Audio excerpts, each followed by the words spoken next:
compañías. Bueno, pues Javier, es tu turno.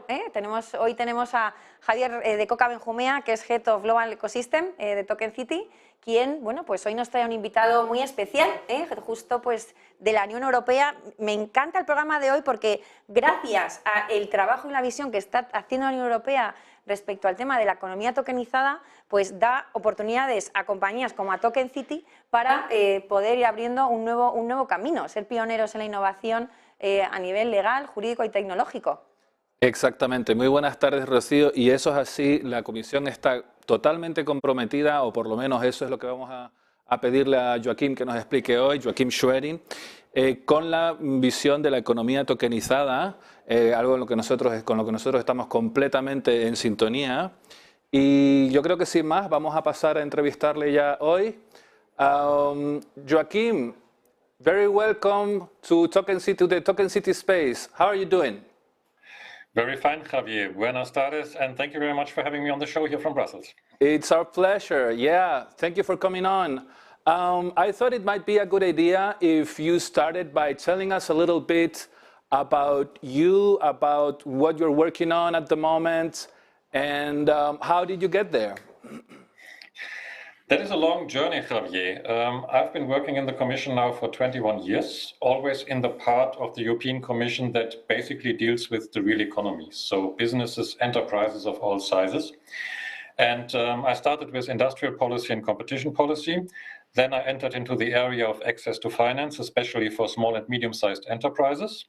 I lived through the financial crisis of 2007-2008, realizing that we have 25 million small and medium-sized enterprises in Europe that depend to a very large extent on the banking sector, much more than in other parts of the world. So with all the problems in the centralized systems, we started to look for alternatives and then took a long journey from alternative finance, crowdfunding to fintech, blockchain, crypto.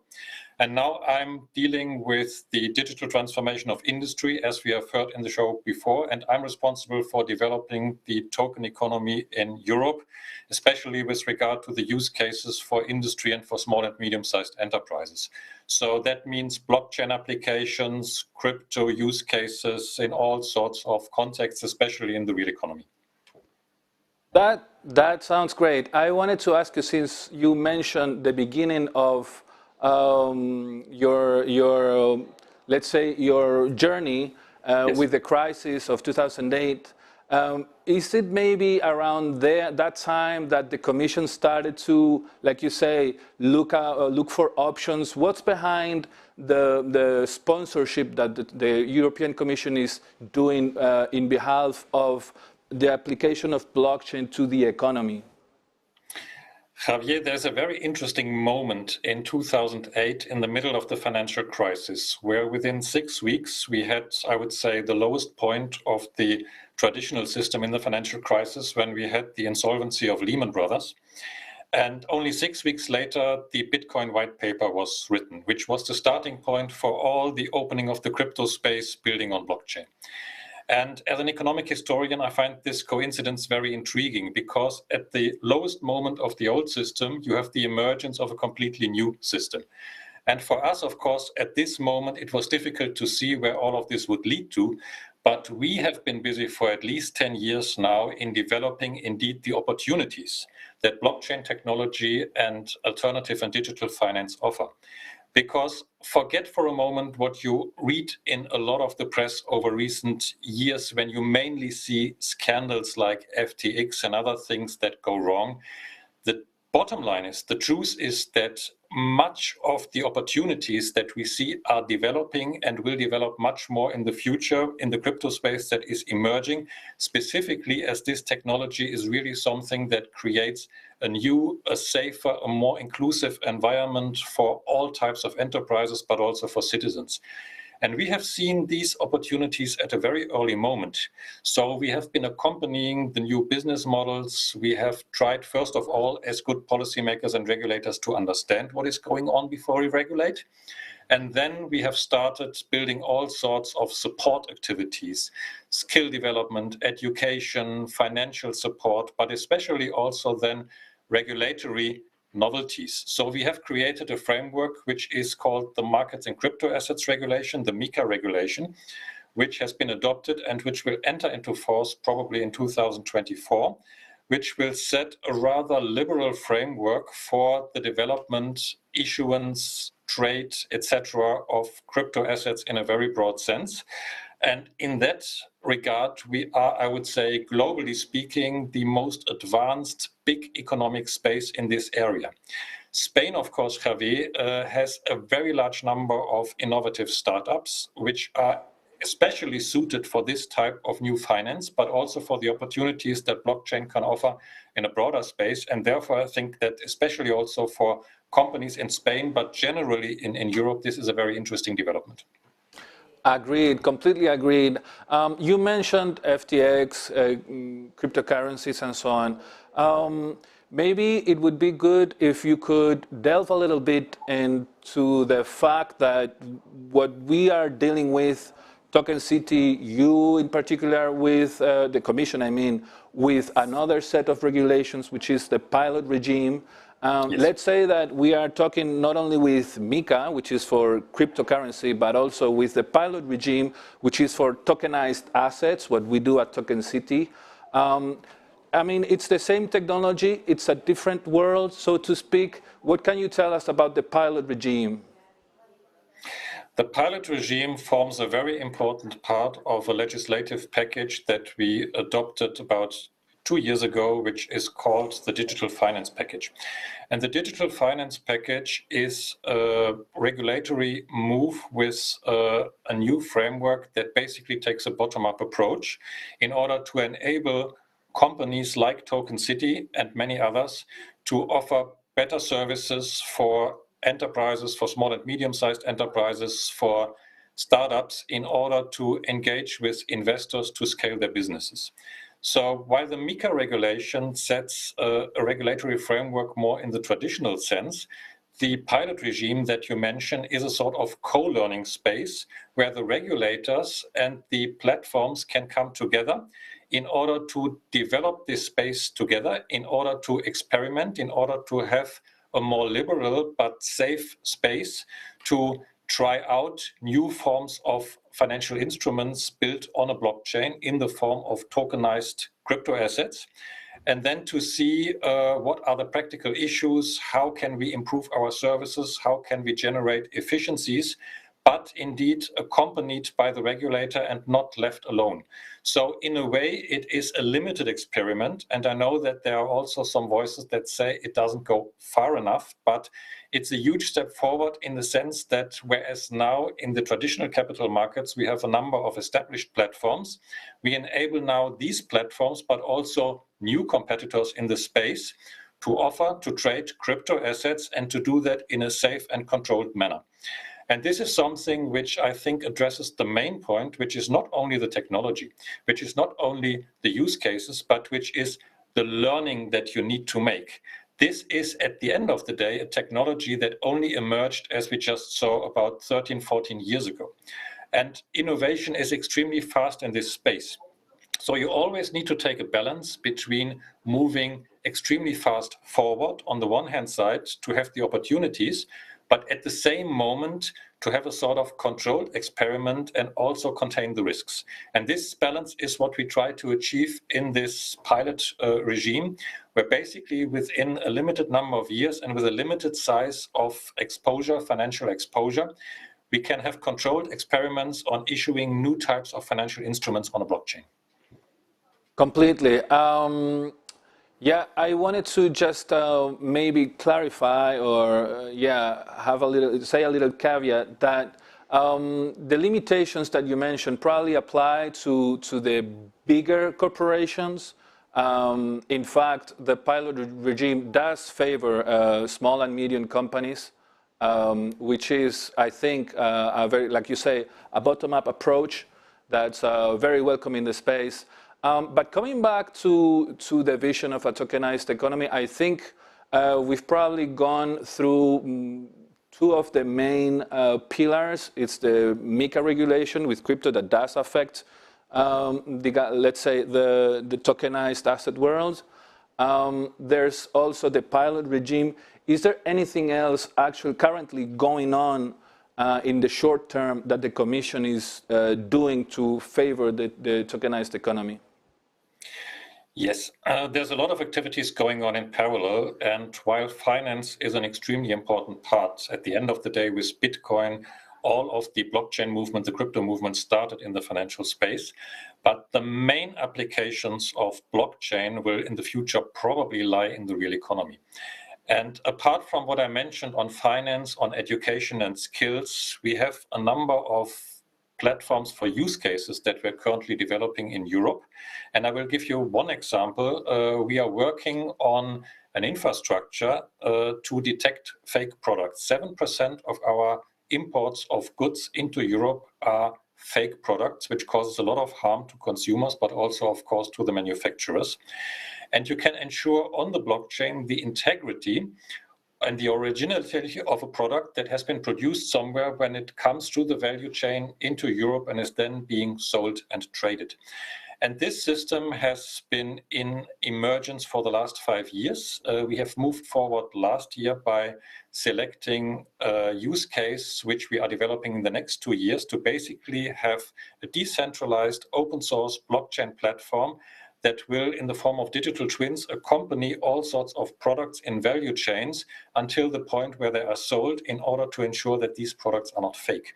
This is just one example. There are many other examples of this sort that show you that this sort of database, which at the end of the day is a blockchain that can create trust, has many more applications beyond finance. And this will lead us in the longer term to what we call the token economy, where basically a token is a sort of container that moves from the real world into the digital world, and it contains certain rights. And these rights can be everything. That can be ownership of a good, of a piece of art, even of an enterprise. It can be shares, it can be whatever. And the technology basically is the same to ensure the integrity, the tradability, the efficiencies created if you have transactions like this. And this is our vision for the future, that every citizen, every enterprise, regardless of how small it is, can make use of these tokens in a very flexible and democratic and inclusive way in order to reap the opportunities. If you allow me one last remark on this, Javier, what we're trying to do in Europe is very different to what you see in most other parts of the world, where all the use cases come top down. If you look at the big techs, for example, or if you look at countries that use the technology in order to control their population, our approach is bottom up. Our approach is decentralized, taking into account our approach on data, where data are your individual ownership and you decide what you do. Taking into account the approach on digital identity, where you are in control of your identity, or at least should be, and it's the same on blockchain. So we are not prescribing anything, but we are trying to develop the space in a very progressive, pro-innovation way in order to help businesses to use the technology in the best way, as we think that the markets and the business know best what they do and not any public administration. Completely agreed, Joachim. That's exactly our vision. I totally understand the fact that the traceability of the database, the immutability of the database allows the fractionability of the unit that is a token on blockchain. All those things combined make for a wonderful promise for the financial sector and the democratization of the economy, as you say. I don't know if we have a lot more time. Okay. So maybe if I can indulge you a little bit more and take advantage of you, how would you describe in a little bit more detail the benefits about the democratization of the economy? How do you mentioned that most of the funding that's available for companies, for SMEs in the European Union is bank-based. Either the bank gives you a loan or you are in a little bit of trouble. How do you see that working in the future in a tokenized economy? It's very similar to what you do at Token City. So 75% of the financing of small and medium-sized enterprises and startups in Europe has come in the past through the banking system, and mostly still is. And we need to work on the opportunity for those companies to directly engage with investors. So the basic idea of the technology and the applications is to reduce the role of intermediaries that cost time and money, and to get the entrepreneurs, get the companies directly in contact with the investors. That not only provides better access to finance, but it also provides new ideas, it provides a better discussion culture, it provides better access to markets. And this is an inclusive, a local, a very democratic approach for small companies through digitalization to enter larger markets at a very limited cost. This is what the big benefit of the blockchain technology is. So what we're talking about here is not only finance, it's not only the short-term economic merit, but it's a different form of society. And it's not a coincidence that especially in Spain, in a country where you have this so much entrepreneurial spirit also in the younger generation, is one of the most advanced countries actually in Europe, moving towards the token economy. You have it in a number of regions in Spain, you have it in Portugal, you have it in a number of other areas, and this is very much enabled by, I think, your legislation. The sandbox that was mentioned at the beginning of the show was a very good example to show how that can be used, but also companies in the space like Token City that help enterprises in making the best choices regarding their financial needs. And this is, I would say, the vision of the token economy that we share, which is pure democratization of financial markets. Completely. We share the vision. We envision a world where companies of no matter what size, no matter how much previous funding have available resources thanks to tokenization, thanks to good regulation. And I don't know if we still have some more time? Yes. Okay.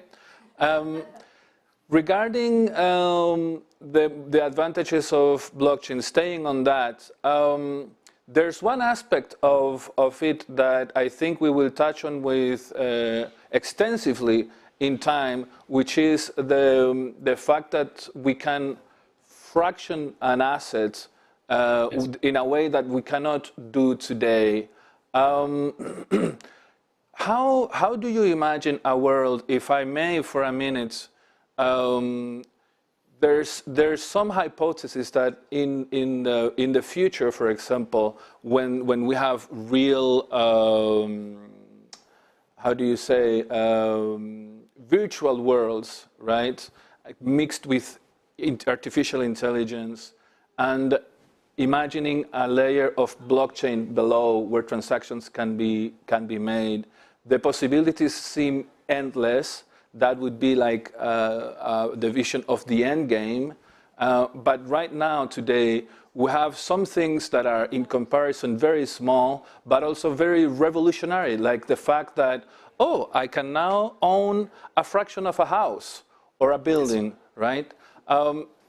Is there anything in that sense that you can see taking place today, things that maybe the European Commission or some other institution in the European Union is trying to sponsor, or some activity that you see in that front using that? I know that there's some efforts to try to tokenize public equities, although maybe out of the scope, yeah. There's a lot of activities going on. I give you two examples very shortly with a view to the time. One is for communities, so for public services. For example, when you have a library or when you have a cinema or when you have other shared facilities where you could engage the population much more closely through tokenization in, for example, looking at what should we acquire in terms of assets? Can there be joint ownership? Can there be a much more direct involvement of the population? So you're not only going to vote every 4 or 5 years, but basically you have a daily influence on the decisions at municipal level, which can be done through the blockchain and the tokenization. That has a huge role to play in the future, which we are currently developing. Same applies to mobility. The second example is, I would say, on non-fungible tokens, which have been discussed more or less in a financial context, but which have a lot of use cases also in the real economy. Think of arts. You have a piece of art, you watch a painting. this painting can now get an additional layer in this virtual world that you mentioned. So you can include, for example, the experience that you have on that piece of art. You can add information in a virtual world on that piece of art while you watch it. You can listen to specific music related to that. The opportunities of that are endless. The bottom line is, however, that it needs to be decentralized. It needs to be in the control of the individuals and not in the control of a central entity.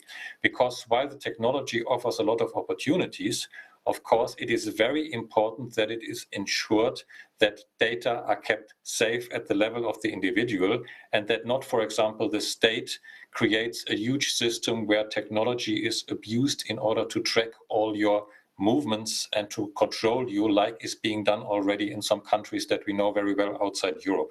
So there is a danger in these things which needs to be controlled, but the opportunities are so huge that we are developing the space, as I have discussed, and I'm very optimistic that we will move into that direction.